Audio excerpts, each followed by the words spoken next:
अच्छा भैया आई हम विजेंद्र गिरी रामा कैसेट कंपनी के माध्यम से रुआ सबके भगवान के विवाह सुनावे जा रहल बनी। हमरा विश्वास बा कि रुआ सब आशीर्वाद दे हवे, बल्कि पूरा विश्वास बा काहे कि रुआ सब हमरा के अपना परिवार के एगो बालक समझिले। आई भगवान के विवाह के पहले एक भक्त वो माता रानी से जाके दरबार में कहतर कि माई कैसे कहत रे जी?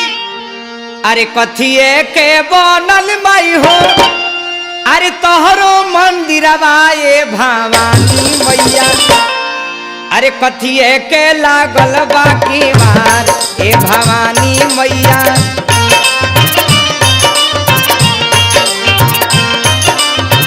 कथिए के लागल बाकी मार ए भवानी मैया।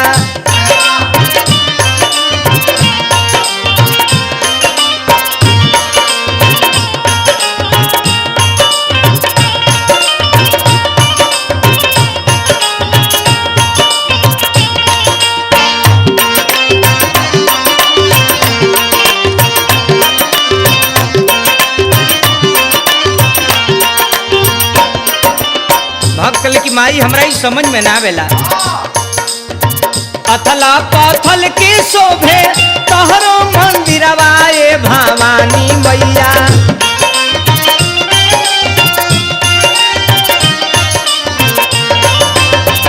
अथला पथल के शोभे तोहरो मंदिरवा ए भवानी मैया, हीरा मोती लागल बा केवाड़ ए भवानी मैया,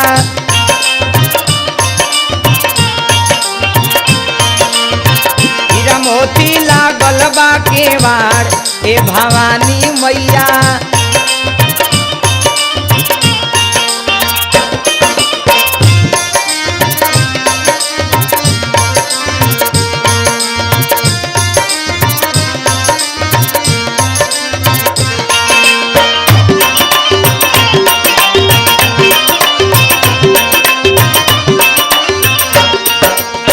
माता मड़ुआ दामनवा माई शोभला आंगनवा ए भवानी मैया,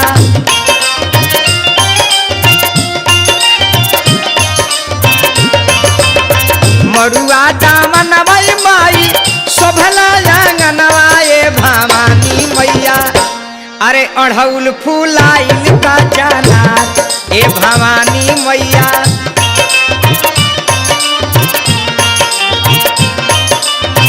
अढ़ौल फूलाइल का जानार ए भवानी मैया।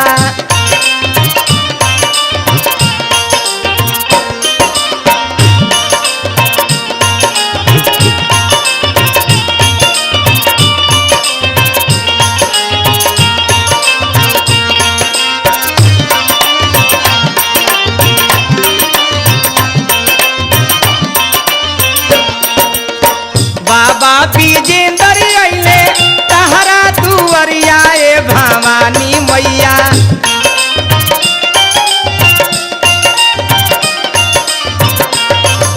हे माता थावे वाली तहरे भरोसा ही तहर बालक है, बिहार में गावेला बजावेला भोजपुरी भाषा में बुढ़बा खमाई लेकिन तहर बेटा है।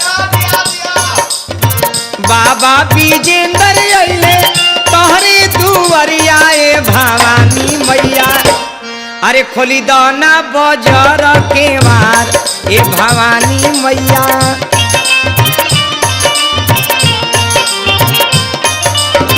खोली दाना बजर के मार ए भवानी मैया।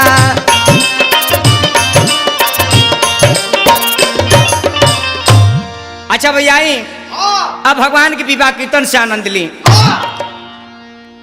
उस समय के बाद बाकी जावना बेरा महाराज जनक जी के प्रतिज्ञा रहे, राजा जनक के प्रतिज्ञा रहे कि जे वीर भगवान शिव के धनुष के तुर दी ओकरा संगे अपना लाडली बेटी जानकी के शादी कर दे। राजा की प्रतिज्ञा रहे, पूरा राज में ढिढोरा दिया गई कि जे वीर शिव के धनुष के तुर दी उनका साथ में जानकी की शादी कर दी जाए। ये बात क्या बड़ी हाला बा मिथिला में। कैसे बा राजा स्वयंवर रख दिले बड़े। देश विदेश के राजा लोग के पाती दे के बुलावल गइल बा। संजोग ऐसन बा तारकेश्वर के आइल बा जी? महाराज लंकापति लंकेश्वर रावण महाराज भी आई रहले। संजोग बड़ा बढ़िया बा। विश्वामित्र बाबा अपना दोनों चेला राम और लक्ष्मण के लेके वही सभा में उपस्थित होता नहीं। सबसे ऊंचा स्थान पर यहाँ लोग विराजमान बन।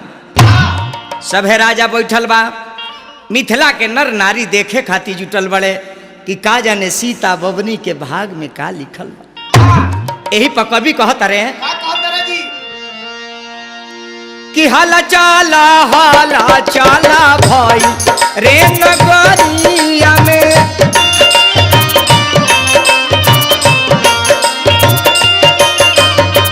राजा जानो कदरा बारोजी।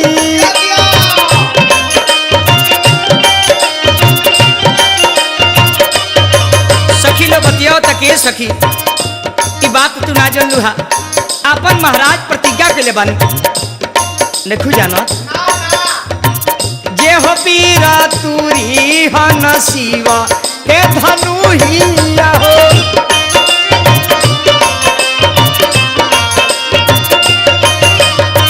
सीता डली है गारावा में हारो जी।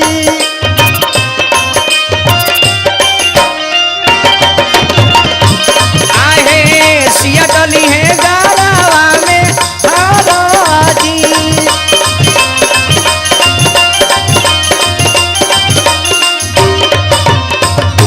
देश विदेश के राजा लोग बैठा रहे।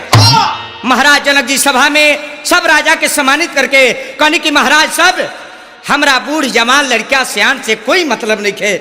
जी भगवान शिव के धनुष के तुर दी हमार प्रतिज्ञा बा अपना लड़की सीता के शादी कर दे।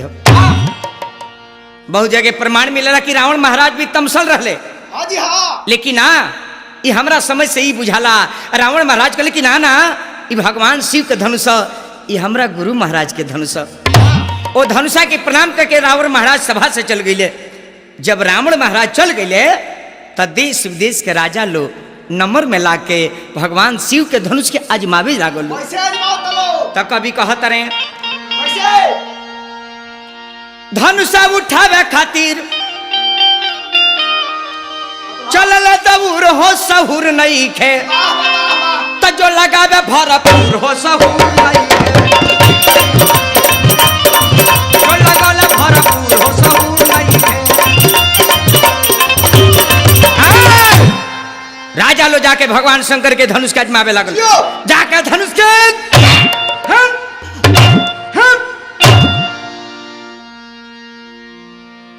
जब टस मस धनुषा ना हो के तो लोग वही जी सिंगल डाउन हो जा। कभी कहता रहे धनुषा ना उठे हाँ पे हुपुर न सहूर नहीं तता का टुकुर न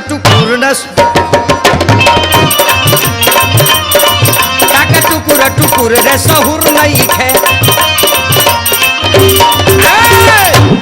राजा लो हार गई। ये बात का तुलसीदास लिखले बानी। कैसे लिखा तनी?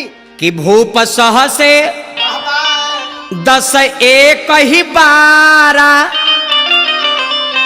आ लगे उठावन टरैन टारा। लागल राजा लो आजमावे। देश विदेश के राजा लो आजमावे लगल। 10-10 हजार राजा एक बार जाके धनुष में लाग जात। लेकिन शिव के धनुष टस मस ना भइल। महाराज जनक के मन थोर हो गई। राजा जनक खड़ा हो गए सभा में।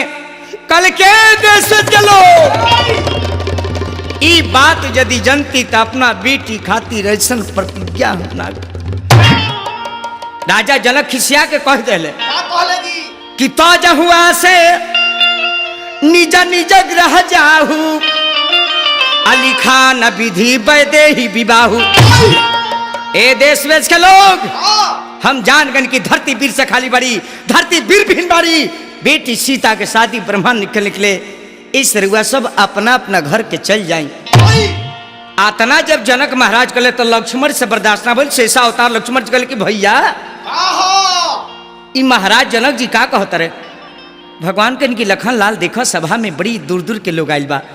लक्ष्मण कहल कि ना भैया ना राजा बचनवा तनी संहार के बोलो, बोला बोला बोला अरे संहार के बोलो। राजा ए भगवान कहने कि लक्ष्मण झगड़ा ना करे के। लक्ष्मण कहले कि भैया रुआ हमरा के रोका तनी। जमुना सभा में छत्री की बेटा होके वो सभा में केहू ललकार के बोलेला भैया तो छत्री से बर्दाश्त ना होला। लक्ष्मण जी क्रोधित हो गए, खिसिया गए। कैसे कैसे तब तक ले विश्वामित्र जी कहने की लखन लाल काम गबड़ा दी है। आहा विश्वामित्र बाबा कहने की राम विश्वामित्र समय शुभ जानी बोले अति स्नेह मैं बानी। विश्वामित्र जी कहने की राम कहा अरे बबुआ राम जाके शिव के धनुष के तुर के राजा के प्रतिज्ञा के पूरा कर। हे केशव भगवान की जो आज्ञा गुरुदेव। अब भगवान है धनुषा का और बढ़तनी। कैसे कैसे जे ही भगवान धनुष का और बढ़तनी तब बाबू एगो भाव आ गई। मातेश्वरी जानकी सूरज भगवान के आंचल लेके कली के हे सूरज बाबा लाज मेरे हाथ में आया हमरा के उहे वरदान दी कि जे धनुष के लगे आ रहल बानी उस संपत्ति हमरा मिले के चाहिए। सीता मैया ने कहा तारी सूरज भगवान से कैसे जी कैसे कि उगले अरे सूरज बाबा हो पैया परिले तोर।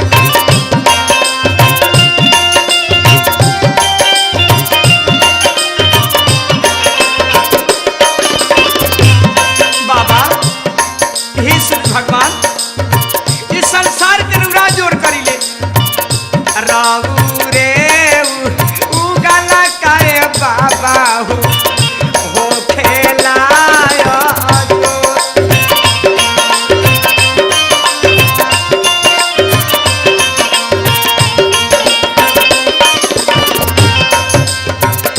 जनमे के दुखी आए बाबा माई बाप नामो।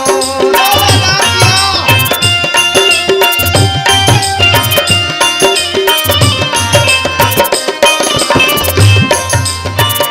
धरती से जनमिए बाबा हारावा के जो।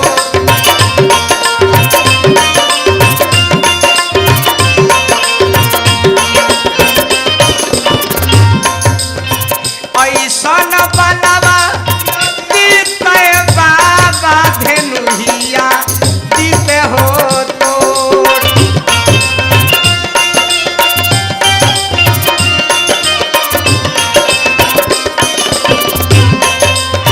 धनुषा के तुरते बाबा अवध किशोर।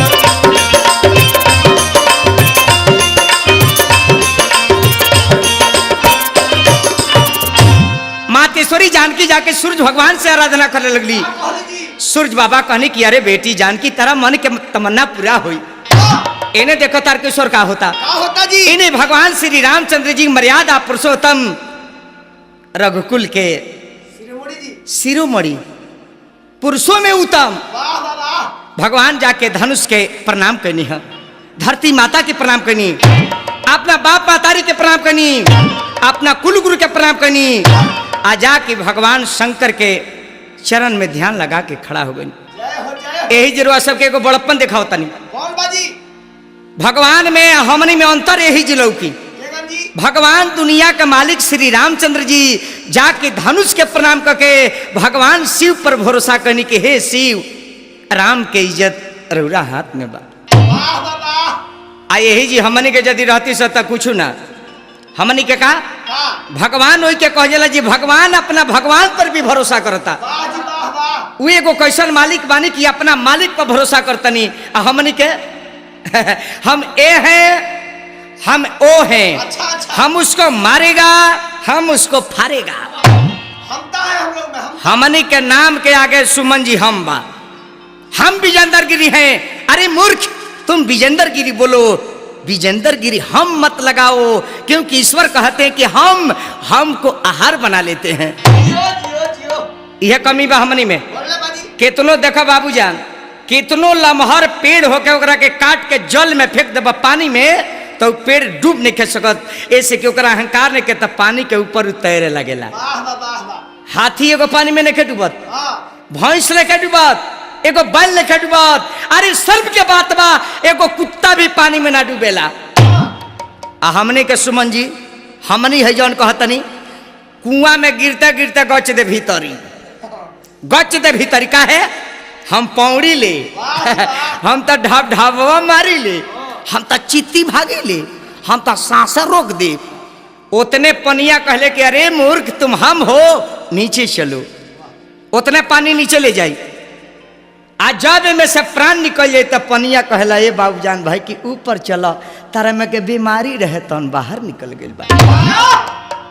तई शरीर पवित्र होला कब आते में से अहंकार जब निकल जाला तो जल कहले के अंदर नहीं, तुम संसार में सबसे ऊंचा हो गया है, तुम पवित्र हो, पानी के ऊपर रहो, अंदर अब रहने लायक तो नहीं है। भगवान शिव पर भरोसा करनी राम जी देखी है, हमने के रहती से तो केहू के भरोसा नहीं तो अकेला ही धके चीर फाड़ देती सब। भगवान जाके कहतनी अपना मन में ध्यान लगोले बानी कैसे हो? हाथे जोड़ी ले पाव पड़ी ले ए शिव शंकर दानी, आके करो नाम मेहरबानी।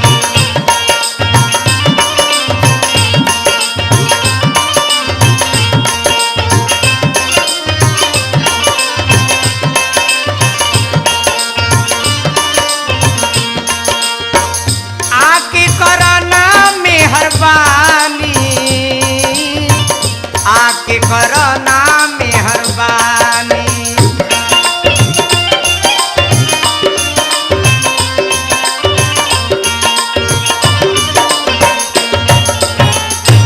भगवान शंकर के अपना मन में नाम के जब के अब भगवान राम कनी के हे शिव ई राउर धनुष ई राम के शक्ति कहाँ बा तुरे के, लेकिन प्रभु दास पर कृपा कर जाओ।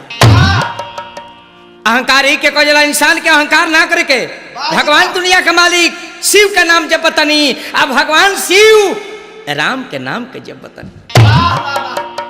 एक पर एक आदमी आधारित बड़े, हमनी के केहू पर आधारित नहीं कि हमनी पर दुनिया आधारित हो जाता। जियो जियो। अब देखी भगवान राम ना के धनुषा के छुअल देखता आ ना के धनुषा के उठावल देखता। काहे कारण रहे जतना राजा लो अहंकारी रहे, जेकरा गर्व रहे, जेकरा अहंकार रहे, ओकरा आंख से राजेश भाई दिखाई ना देत रहे। यह कारण रहे लोग कहले कि 10 राजा मिल गए ना, उ राजा लो जतने छुए उतने भारी होके कहे कि अहंकार में ठेके तो हानि कर जाई। बबुआ ना के उतुरल देखता ना के उठावल देखता। अच्छा जब भगवान यह धनुष के उठौनी हा तले का भई भाई धरती आसमान एक हो गई, कंडलाहट हो गई, बिजली तड़के लागल, सारा राजा लो चिहाय लागल कि का होखे लागल, राजा लो चकमकाए लागल कि दादा ई बालक जाके वहां का करता। आ भगवान धनुषा के ले बानी लोग देखल का आह दादा धनुषा टूट गई। श्री रामचंद्र की रामचंद्र की रामचंद्र की रामचंद्र की। अरे गगनमा से फूल बरिसे, अरे गगनमा से फूल बरिसे त धनुषा तू उड़ देले कोशिला लालनवा, गगनमा से फूल बरिसे धनुषा तू उड़ देले कोशिला लालनवा, गगनमा से फूल बरिसे।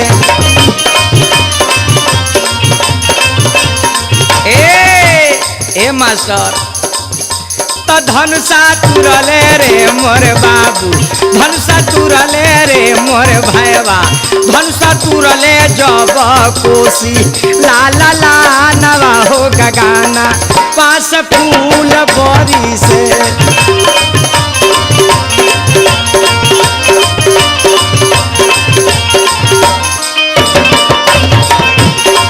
धनुषा तुरले जब कोसी लाला ला नवा गगाना से फूल बरी से।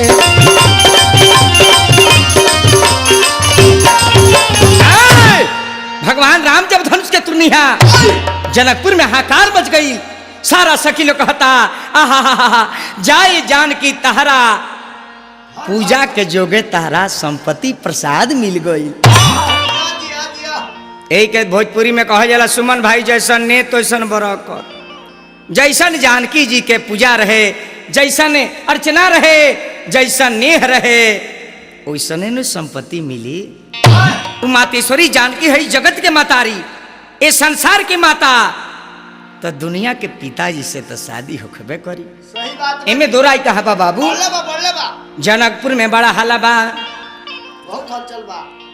तो यही पर कवि कहता ने का बा कि जनक नगरिया में सोर भैली भारी सखिया,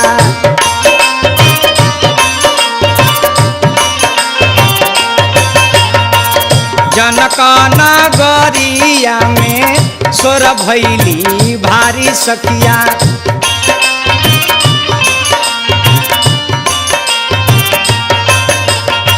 धन सतुरले कोशिला कुमार हो,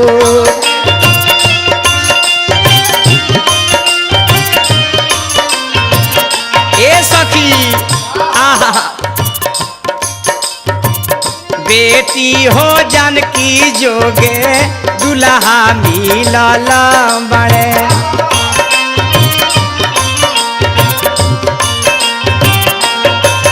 ए माई सुनैना रानी के आंख से आंसू गिरता खुशी के मारे, खुशिया में गिरे आंसू धार है।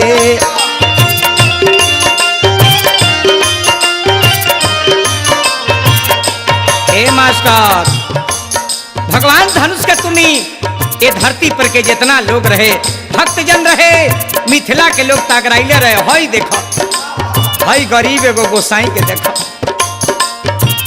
बाबा विजेंद्र ओह दिन खुशी में नाचत रहले।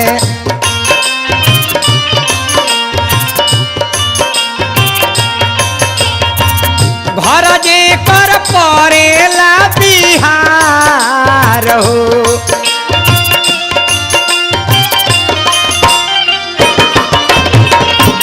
आहे धनुषपुर में कोशिला कुमार हो।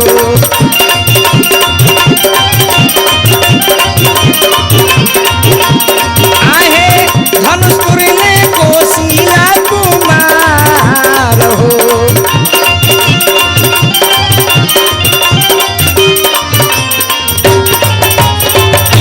भगवान राम जब धनुष के तुनिया तार के स्वर धनुषा के टूटला के इतना ना घोर आवाज भइल, इतना ना आवाज भइल कि आवाज चल गई परशुराम जी के कान में। परशुरामा कुंड में सुना गई कि भगवान शिव का धनुष कहीं टूट गई बा। अब परशुराम जी परशुरामा कुंड से बाबा जी के जात मिजाज तो हो गई तनी बौराहा बा। अब ये फरसा लिहल आप परशुरामा कुंड से परशुराम जी मिथिला में पहुंच गए। मिथिला में जाइए अले तो बवाल बढ़ गई तारकेश्वर। कैसे कैसे सारा लोग देखो तो कल किया है दादा बाबा के फरसाया गई काम का बड़े हुई। तब तक ले विश्वामित्र जी अपना राम लक्ष्मण दोनों चेला सकने की राम लक्ष्मण मुनि जी के दंडवत करके आशीर्वाद ल लो। भगवान श्री रामचंद्र लखनलाल जी जाके मुनि बाबा के दंडवत कहनी हा, दोनों भाई आशीर्वाद लेनी। परशुराम जी कहने की अरे विश्वामित्र जी ई बालक अतई महाराज दशरथ जी के लड़का हलो, एक जना के नाम राम है, एक जना के नाम लक्ष्मण। परशुराम जी आशीर्वाद देनी। इन्हें राजा जनक जी अपना बेटी जानकी से कहने की बेटी तू बाबा से आशीर्वाद लो। जाके सीता जी भी आशीर्वाद ले लिया। जब सारा लोग के परशुराम जी देखले तो कहले कि राजा राजा ए राजा एगो बात हमरा समझ में नहीं कि इतना लोग जी का करे आइल बा। राजा काहे के लगौले बाड़ो मेला, राजा काहे के लगौल बारे में बता दो। देश विदेश के वीर के बुलावला,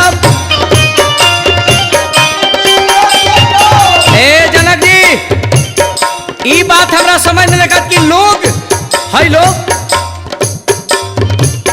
देश विदेश के वीर के बुलावन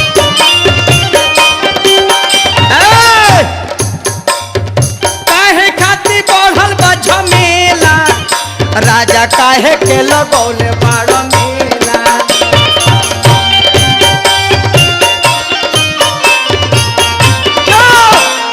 राजा काहे के लगौल बाट मेला राजा काहे के लगौल बाबे में जल्दी बताओ। तब ये महाराज जनक जी सर झुका के कहने कि हे मुनिराज हमार प्रतिज्ञा रहा भगवान शिव के धनुष पर परशुराम जी कल की का राजा राजा जल्दी बताओ कि हमरा गुरु का है धनुष तुरल के बवाल तो बढ़ गई लोग कल की तो बनल काम बाबा बिगाड़ दे। परशुराम जी कहले कि जल्दी बताओ लो कि कौन धनुष के तुरला से जौन तुरला हुई हमार शास्त्रा बाहु के समान दुश्मन हुई। भगवान राम कहने के हे मुनिराज नाथ शंभो धन भंजनिहारा होई है कोई एक दासी तुम्हारा। परशुराम जगल की दास सेवक जो करे सेवकाई आरु करनी करी करी लड़ाई। सेवक उसी को कहते हैं जो गुरु का सेवा करता है परंतु लड़ाई करता है। लक्ष्मण जी देख ले कि भैया के नरम भैया से ही काम घबरा दिया तो लक्ष्मण जी आके कहता रहे कि हे मुनि बाबा पाव लगी बाबा किया हो बाबा कहीं कहीं समाचार का आहो बाबा ए बाबा भले रौरायनी बाबा आवत खिसियनी बाबा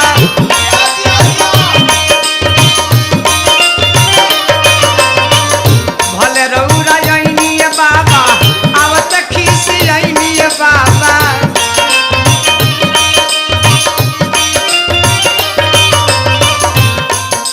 आहो बाबा क्रोधावा बढ़ावाला में काबा आहो बाबा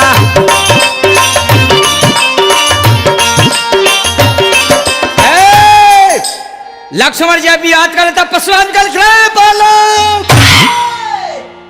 काहे का लइका बोले के बढ़ के जानत नहीं के बबुआ। परशुराम जी खिसिया गए आंख लाल हो गए मास्टर कहले के रे बालक अरे बबुआ रे जानत नहीं खो ए बाबा जी के हो हाल के बेसहला अपना काल के। भगवान कहने की हे मुनिवर बालक बड़े ये हमार भाई हवन आ तनी बोलिए दिले लइका बड़े माफ कर जाओ बाप महतारी ना माफ करेला तो फिर की करेला। परशुराम जी कहले कि लइका बा ई लड़का बा दूधा मुहा ना होई तो विष मुहा बा दूधा मुहा ना होई तो विष मुहा बा। ए विश्वामित्र अपना चेलवा के बरज ए विश्वामित्र अपना चेलवा के बरज ए विश्वामित्र तहार चेला होंगे जा पुलावा के बोरा वाला कुआं हो दूध मुहा ना होई तो विष मुहा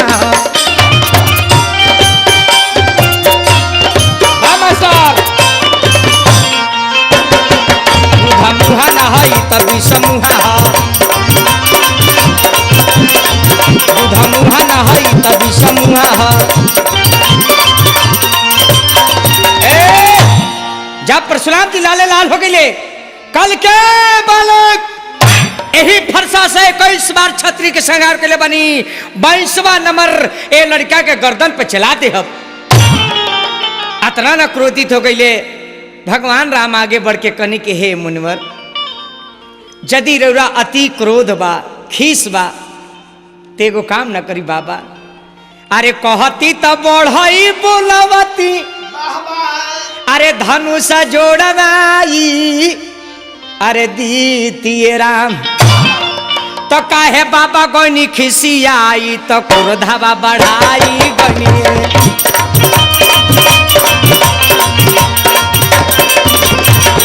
अरे काहे बाबा गनी खिसियाई, तो क्रोधवा बढ़ाई गनिए राम।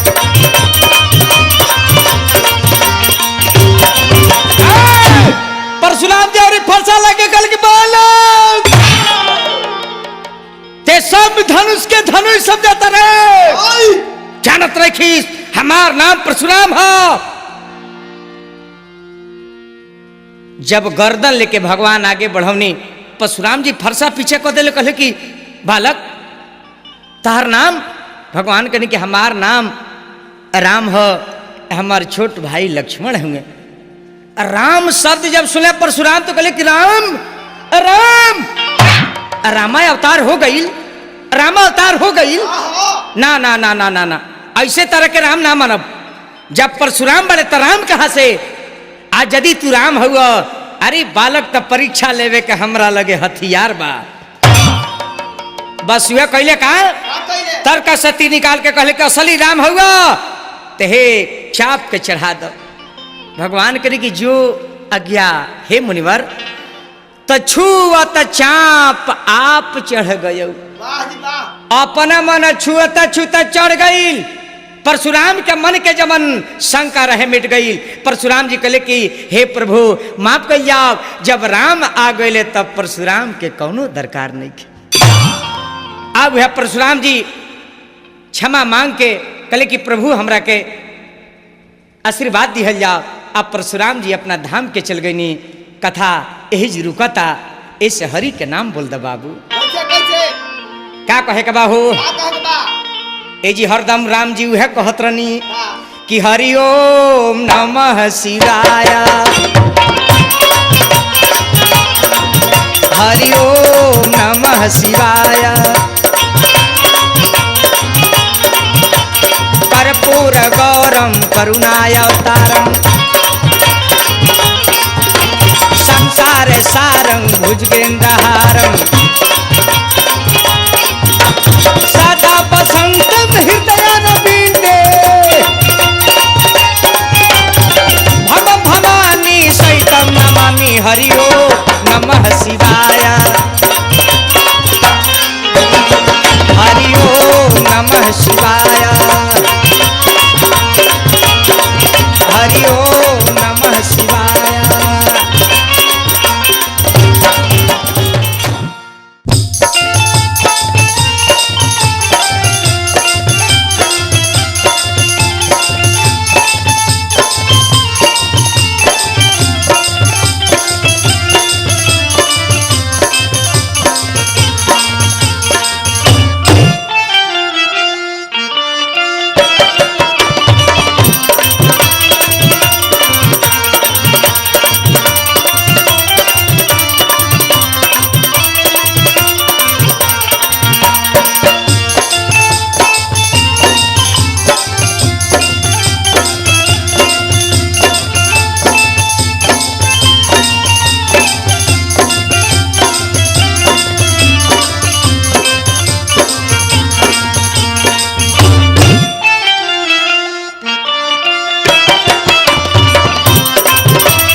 अच्छा भैया, संगीत प्रेमी कीर्तन सुनैया भैया लोग के सब भैया लोग के हमारा तरफ हार्दिक अभिनंदन बा।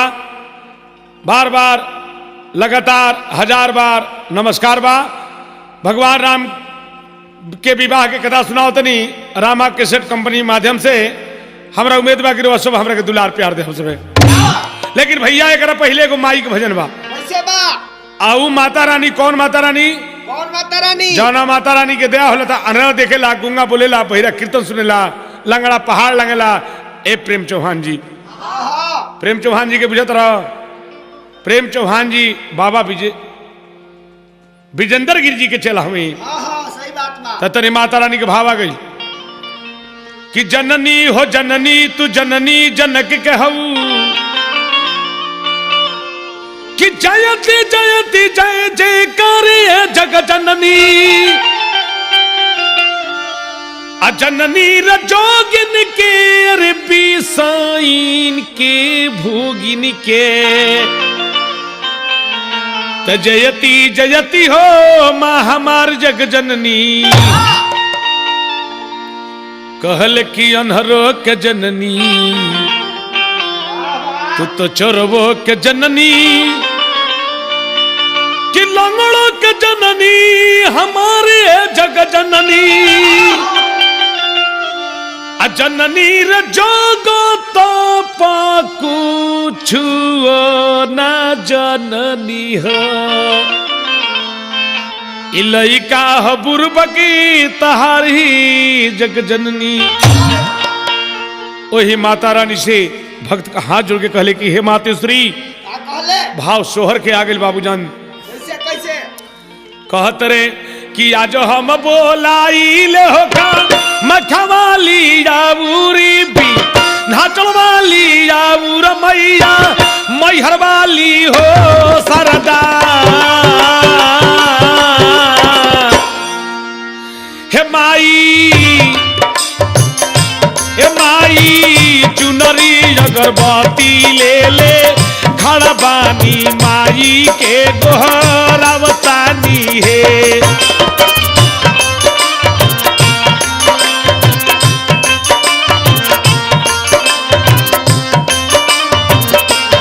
माई हो चुनरी अगरबत्ती ले ले खड़ा बानी तोहरे के गोहरावतानी है।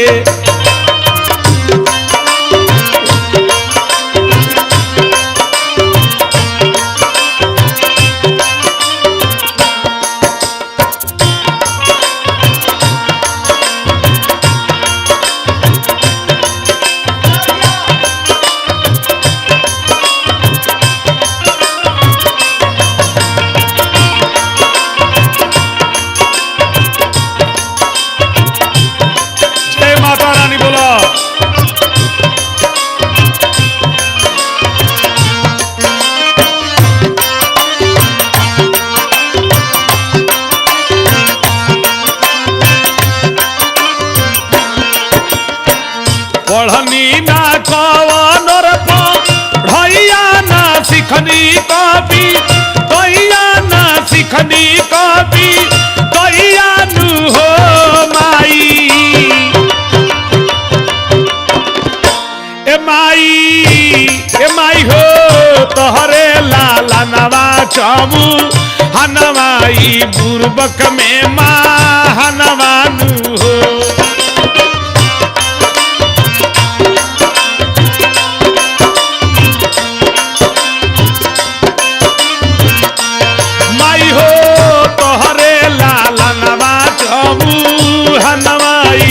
बुरबक में मानवानु हो।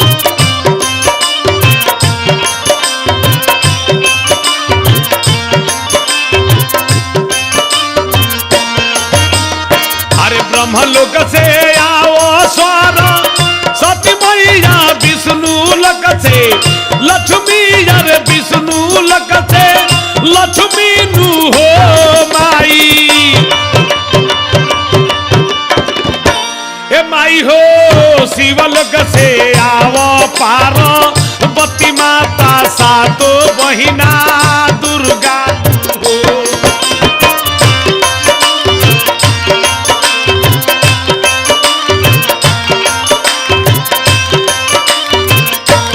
माई शिवलोक से आवो पार बत्ती मैया सातो बहिना दुर्गा हो।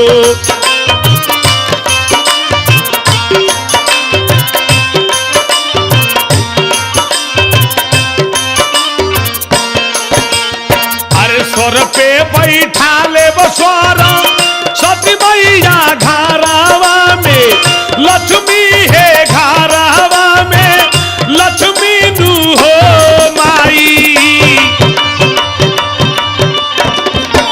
ए माई हो कलसा बैठाई बपार बती मैया सातो बहिना दुर्गा नु हो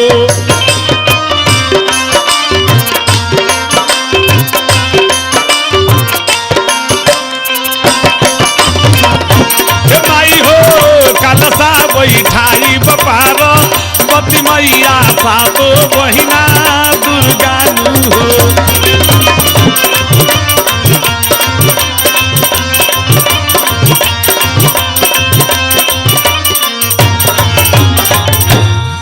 अच्छा भैया अब आई भगवान के कथा पर। भगवान के कथा वही बा कहाँ बा कि जब परशुराम जी लक्ष्मण जी पर खिसिया गई और लक्ष्मण जी जब देखेले परशुराम जी के खिसियाई गरमाई तब लक्ष्मण से बर्दाश्त ना भई कहले कि बाबा ब्राह्मण वहां हमने के पाव लगल धर्म बा लेकिन ब्राह्मण में लक्षण होके चाहिए कि ब्राह्मण के क्रोध ना होके चाहिए। कैसे लक्ष्मण जी कहता नहीं के परशुराम बाबा एगो है पुरान धनुई खातिर और वह इतना खिसियाता नहीं वो बात भोर पर गई।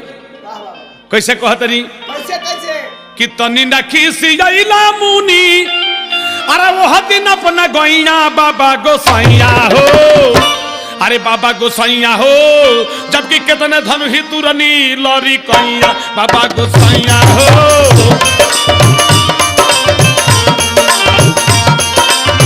कितने धन ही तुरनी लरी कैया बाबा गोसाइया हो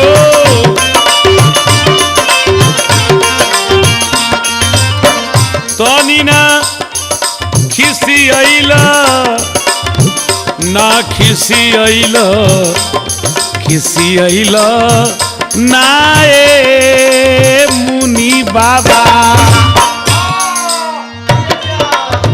तनी न खिसियाइला मुनि तनी न खिसियाइला मुनि जी ओह दिन अपना गैया बाबा गोसैया हो गोड़ लगिले अरे बाबा गोसैया हो जबकि कितना धन ही तुरनी लरी कैया बाबा गोसैया हो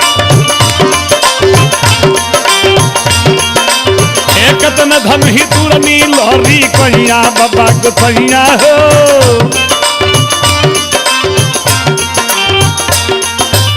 ए लक्ष्मण जी कहते कि बाबा राव जौन धनुषा है ए पुरान धनुषा पर उतरा क्रोध कर बनी ई धनुषा पुरान रहला तनिको न जान रहला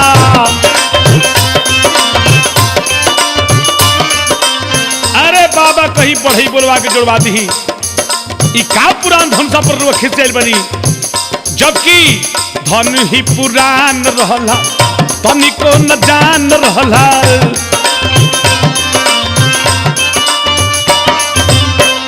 ये धनुषा में कौन जान नहीं क्यों दोषी नहीं कहे बाबा छुआला से दोषी भोले छुआला से दोषी भोले बारे राम भैया बाबा गोसाइया हो भैया श्री राम धनुषवा के तुड़ले नहीं की खाली छोले बनी और वो इतना क्रोध में बनी कहीं पढ़ी बुलवा के जुड़वा दी लेकिन कितना धन ही तुरनी लहरी कैया बाबा गोसाइया हो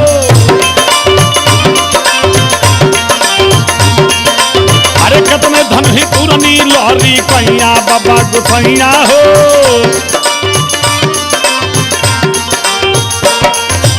ए बाबा परशुराम जी कर गए लइका होश बोलो ने निर्बल के काल बसो बोली समार कौन लक्ष्मण करनी बाबा चिन्हत नहीं खा बाबा हमी चिन्हत नहीं खा अरे बाबा हो अरे बाबा बाबा हो गोड़ लागी चिन्हत नहीं खा बाबा हम छतरी के जोतिया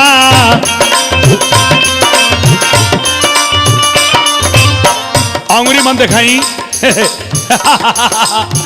हमारा के चिन्हत नहीं ख चिन्हत रे बाबा चिन्हत नहीं ख बाबा हम छतरी के जतिया हमारा के मत बुझिया कोहाड़ा के बतिया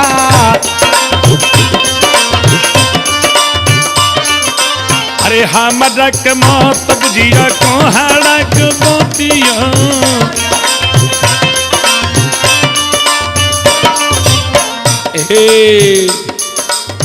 तनी नखी सियाइले मुनी तनी नखी सियाइले बाबा ओह दिन अपना गैया बाबा गोसैया हो जबकि कितने धन ही तुरनी लहरी कैया बाबा गोसैया हो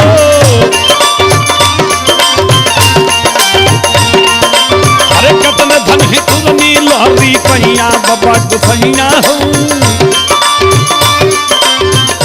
आवा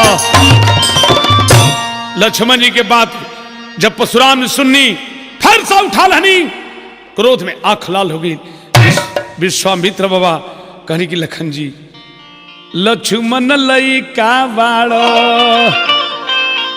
काहे यतना जल्दी जालखी सिया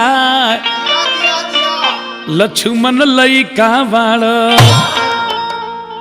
लक्ष्मण जी के विश्वामित्र जी मनावत नहीं लेकिन लक्ष्मण जी क्रोध में बढ़े भगवान राम आके हाथ जो करने की सरकार लइका नदान बढ़े ये लइकन के गलती के गर्जीवन माफ कर ला कहले कि तहार नाम कहले कि हमार नाम सरकार राम हो इनका नाम ये हमार भाई लक्ष्मण मन कहले कि बा परशुराम जी कहले कि एक भाई नौ राम एक भाई गौ राम अभी बड़े बड़े परशुराम तले कहां से आ गए राम जो राम होगा तो है धनुष के पर बाण चढ़ा दो गोस्वामी जी लिखे मन की राम रमापति कर धन लेहू अखई चत चाप मिटे संदेहू जब राम जी के धनुष पर बाण चढ़ावला के वजह से परशुराम जी के मोह माया टूट गई परशुराम जी करेंगे सरकार अब हमरा के छुट्टी कर जाओ भगवान श्री राम करेंगे सुन जाओ सरकार हई जौन छतरी बाण चढ़ा दिला तो आपस ना आवेला ये बाण के कौन उपाय बा परशुराम जी कहने की हमरे करते ही बाण चढ़ल बा ते काम करो श्री राम एव काम करो श्री राम के बाण से हमारे तपस्या के भंग कर दो हम फिर से अपन दूसरा तपस्या करे तो जितना परशुराम जी सुरता बंधु स्वामी जनावे चाहते नहीं कि जितना परशुराम जी तपस्या कर लेनी वही बाण से वहां की तपस्या भंग हो गई फिर परशुराम जी अपना तपस्या करे चल गई आए ने राय सलाह होता हलचल हो गई बा तब सखी लोग जाके कहा था सीता जी से चलो चलो चलो कि ए सखी धनुषवा के तुरले हो सुगनवा जिन फुलवाड़ी में भेटमु लालानवा ए सखी संवर को बेटा हुआ धनुषा तुरले बड़े सीता जी के लगे जाके कहतलू कि सखी अब चलो अपना पति के गला में माला डालो कभी के भाव आ गई आए कैसे बाबा कि अरे हला चल मचल रे नगरिया में कहिया ओहदी जहिया राम जी धनुहिया दिहले तोरी जी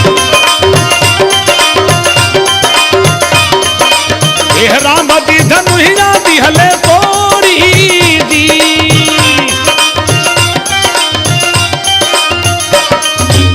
ए भगवान श्री राम धनुष तुल्य बनी देवता लोग आकाश मार्ग में खुशी से अपना अपना विमान पर चढ़ के क्या करते रहे तस्लीम भाई ए प्रेम चौहान बाबूजान तारकेश्वर जी और बंगाली दादा चढ़ के विमानवा देव फूल बरसावत रहले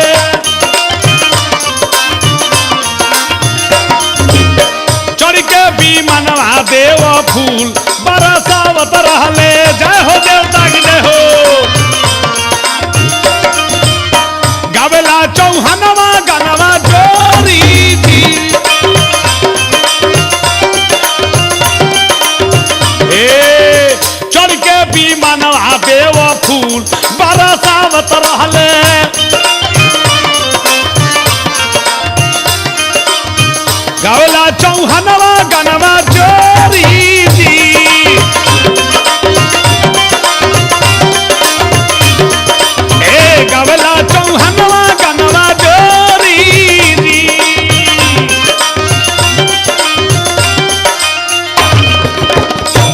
खबर पहुंचल सखी लोग के दरबार में।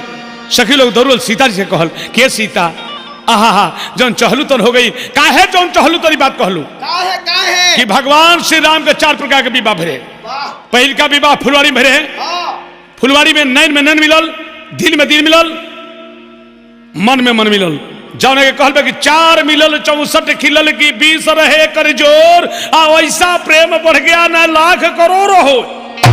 एक माने बुझनी श्रोता सब। दूगो सीता जी के आंख, दूगो राम जी के आंख बाबू जान, तो दूगो सीता जी के आंख, दूगो राम जी के आंख, 4 मिले 64 खिले। 64 के माने का भाई राम जी हाथ देली 32 को दांत लो गई, सीता जी हाथ देली 32 को दांत लो गई। 32 दूना 2 दूना 4 और 32 दूना 64। तो 4 मिले 64 खिले। 20 रहे कर जोर। 20 के माने का भाई सीता जी दोनों हाथ जोड़ के प्रणाम करी राम जी के, तो 10 गो अंगुरी हाथ में सट गई। और रामो जी प्रणाम करी तो 10 दूना 20। तो पहाड़ा पढ़त रखा 2 दूना 32 दूना 64 और 10 दूना 20। यही का चौहाना कहते कि 4 मिले 64 खिले कि 20 रहे कर जोर ऐसा प्रेम बढ़ गई कि लाख करोड़ हो। जौन मेरा कवि का भाव रहे 4 प्रकार के विवाह भरे। फुलवारी में विवाह भरे, वो में तनी सा फुलवारी के झलके वो भाव आ गए हमारे याद है कि सिया राम के नजरिया जो कहिया फुलवड़िया में लड़ी रे सिया। राम देखले सिया के असिया देखली हार पिया की। राम देखले सिया के सिया देखली हार पिया की। आ देखला के बाद सखी लो लजवाओ जे का तकत रहू तो अखिया मुद रहली। तब वो सीता जी का करतली कि राम के सूरत सिया के अरे हिया में गड़ी कहिया ओह दिन में कि फुलवड़ी बीच राम से अरे नजरिया जब लड़ी रे फूल। ओ विवाह के गंधर्व विवाह कहला। आ उहे गिरजा जी के लगा के सीता जी पूजा पूज ली। कल की जय गिरजा जय राज किशोरी, जय महेश मुख चंद्र चकोरी। चढ़ावे के गाला में माला तो खुशी में सीता जी घोड़े पर चढ़ा दिली। गिरजा जी मन के भावना जान गई। कल की सुन सिया सत्य शीश हमारी, पूजहु मन कमना तुम्हारी। जा सीता बेटी जोन चाहत तन हुई। उहे सखी लोगल की ए सखी फुलवड़िया में जोन बेटे हुआ भेटाइलान उहे धनुषा तोड़ बड़े। अब चल अपना पति के गाला में माला के डालो। हाय तो भाव आ गई कि धनुहा का टूटाला से, धनुहा का टूटाला से भइल बड़ी हालावा हाथावा में। ए जी हाथावा में, अरे हाथावा में तसिया माला ले ले जा सरे हाथावा।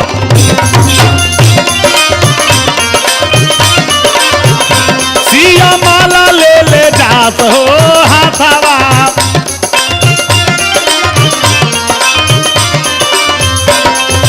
राम जी के लगे गईली एड़िया लगावेली माली टूट गईला धनुहा, टूट गईला धनुहा भइल बड़ी हालावा हाथावा में। का बताई मान ली थोड़ी देर के कवि के भाव आ गई। हाय माला हो तो सिया माला ले ले जा सरे हाथावा।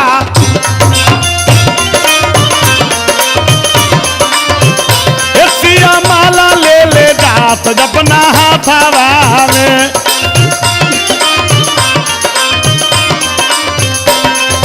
कहाँ गईली भगवान राम के सामने एड़िया लगावेली माला उठावेली।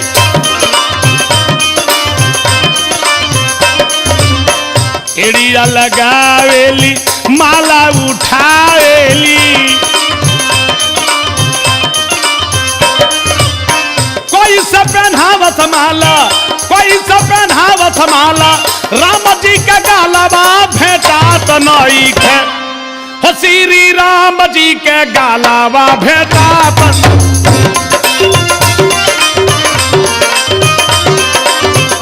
श्री राम जी के गालावा भेटात नई के।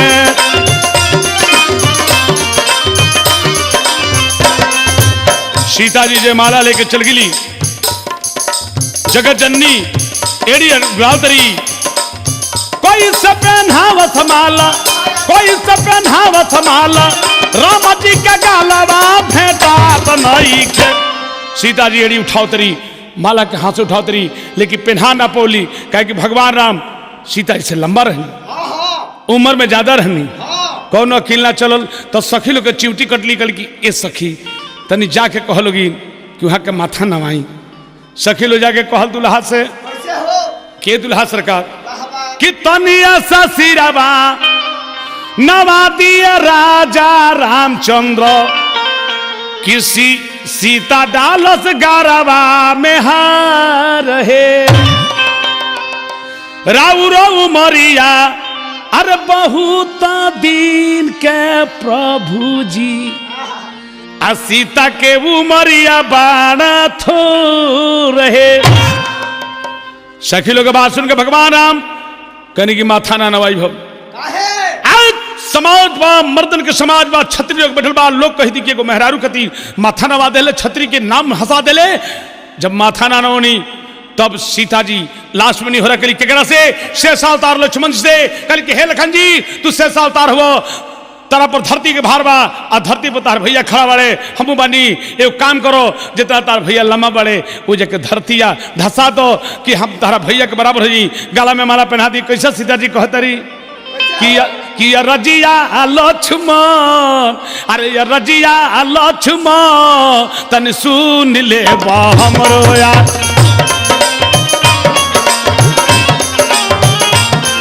निहोरा लक्ष्मण रजिया लक्ष्मण तन सुन ले हमरो यार।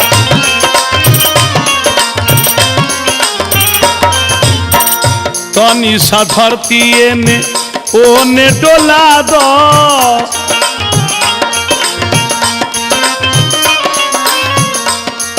और रजिया लक्ष्मण तनी सुन ले हमरो यार। और रजिया लक्ष्मण तनी सुन ले हमरो यार।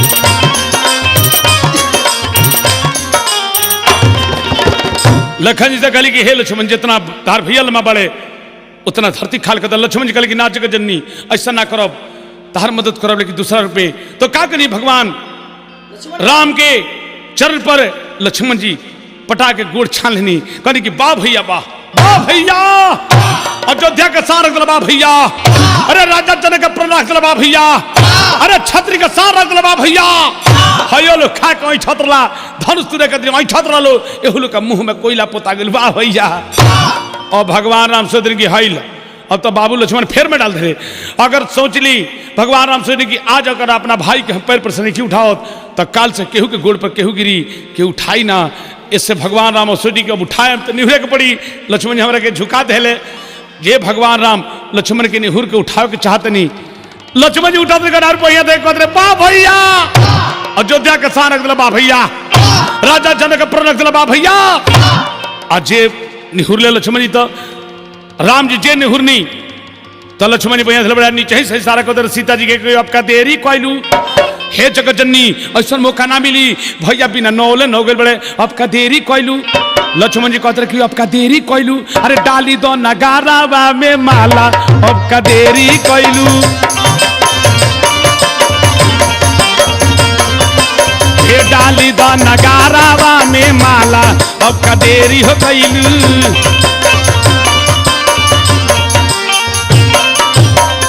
और सीता जी भगवान राम के गला में माला डलनी, सीता जी भगवान राम के गला में माला डलनी और सब देवता लोग जयकार पर लगल श्री रामचंद्र की पहले होते रहे लेकिन अब का होता जयकार कि सियापति रामचंद्र की, सियापति रामचंद्र की। कथा कहानी यही जरूर कतिया तनिषा एगो भाव भजन आ गए। भजन कैसे बा भजन जी? भजन अरे भगती लइनिया बड़ा भारी है तरक के सवर बबुआ, तो भगती लइनिया बड़ा भारी है, भगती लइनिया बड़ा भारी है हरि जी, अरे भगती देखत नहीं है चलता होने जना के कहे डफरा के भाव कि भगती लइनिया बड़ा भारी बाबू जान हो भगती लइनिया बड़ा भारी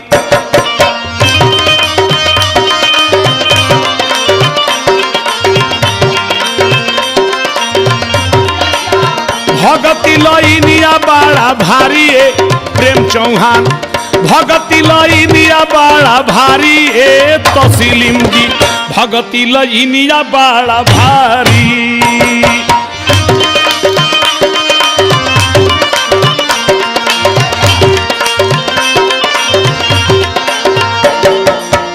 जे जे ई भगती कोइले सुगावा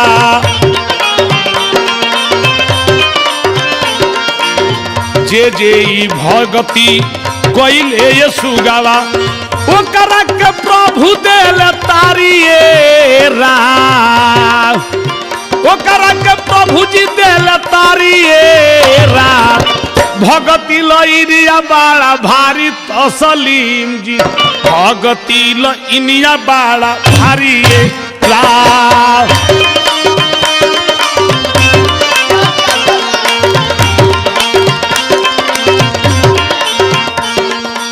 ओही प्रभु चरण में लागल हमर मानवा प्रभु जी के भजन अब गावो त बचबू हानावा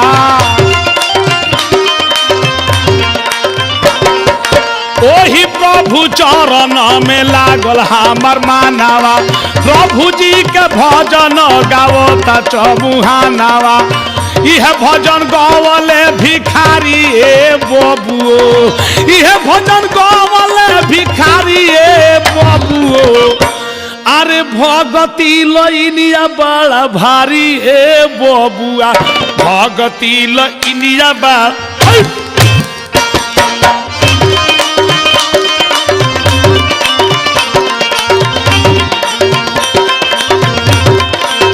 भगती लइनिया बड़ा भारी ए सुगावा भगती लइनिया बड़ा भारी अरे भगती लइनिया बड़ा भारी ए बबुओ भगती लइनिया बड़ा भारी हा हा भगती लइनिया बड़ा भारी ए बबुओ भगती लइनिया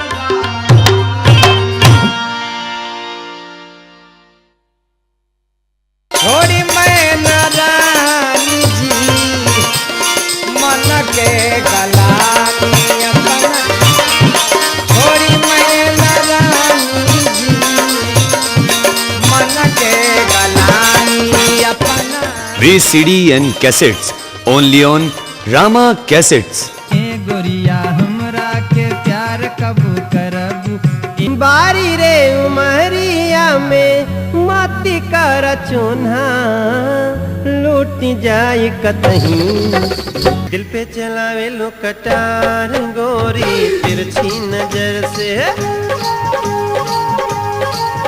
का में झुमका है रौलू काशी में कनवाली कुली बुना वाली बन के फिर ताड़ो खूब हसीना VCD and cassettes only on Rama Cassettes.